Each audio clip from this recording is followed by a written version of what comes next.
才刚入座，小孩就不断大哭，家人一边安抚也惊觉有刺鼻味道。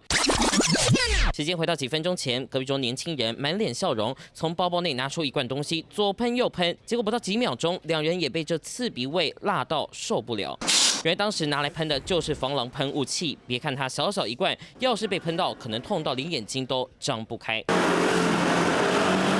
事发地点就在新北林口这家拉面馆。当天这2名年轻人坐在餐厅最里头，但这一喷让店内不少用餐客人不是咳嗽就是流鼻涕，甚至喉咙出现疼痛感。当下喷完之后，旁边还有坐一个不到5岁的小朋友，所以觉得其实蛮可恶的。因为如果他真的做这个行为，我觉得他结账的时候应该也要就是告知我们，或是道个歉之类的。可是他就赶快喷完他就跑走了。但为何要在店内喷防狼喷雾？原来这名女学生因为升学北漂，家人送防狼喷雾要她带在身上防身，结果她一时兴起开箱拿来试喷几下，却害店家因此不得不关店，清洁耗时整整3个钟头。晚上就是爸爸也有就是陪同小孩过来道歉，想说她是小女生，就是刚毕业嘛，对，只是觉得这怎么会在这里喷，怎么会就什么想法会在室内，然后造成后续那么多人的困扰。这一喷造成店家营业损失，但事后女学生跟家人也到店内道歉，业者选择原谅，不再追究。3立新闻从松祥新北报道。